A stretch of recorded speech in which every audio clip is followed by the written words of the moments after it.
নিয়োগ দুর্নীতির অভিযোগে পার্থ চট্টোপাধ্যায় সহ একাধিক শাসক দলের নেতাদের বিরুদ্ধে সম্প্রতি এফআইআর করেছে খোদ রাজ্য সরকার।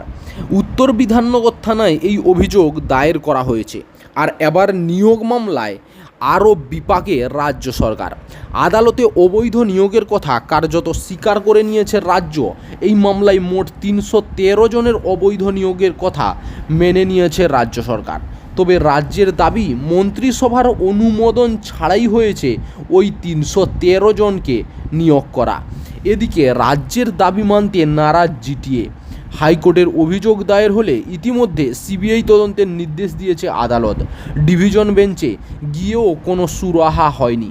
জানা গিয়েছে পাহাড়ে নিয়োগ দুর্নীতি নিয়ে রাজ্য ও জিটিএ যা বলছে তা একেবারেই পরস্পরের বিরোধী।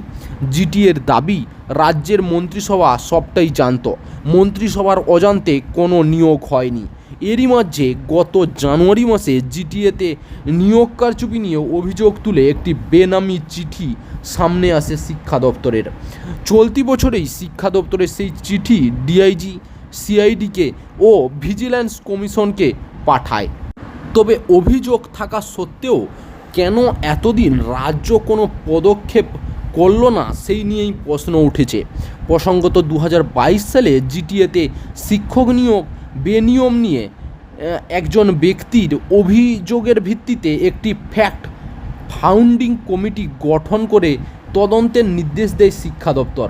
পরে ওই ফ্যাক্ট ফাইন্ডিং টিম একটি রিপোর্ট জমা করে। গত বছর শেষের দিকে ফ্যাক্ট ফাইন্ডিং টিমের দেওয়া রিপোর্ট উঠে আসে জিটিএর স্বেচ্ছাসেবী শিক্ষকদের স্থায়ীকরণের প্রক্রিয়া ও নিয়ম মেনে হয়নি। শিক্ষা দপ্তরের বেশ কিছু আধিকারিক সহ কিছু নেতাদের ওই দুর্নীতির হাত রয়েছে বলে জানানো হয় রিপোর্টে।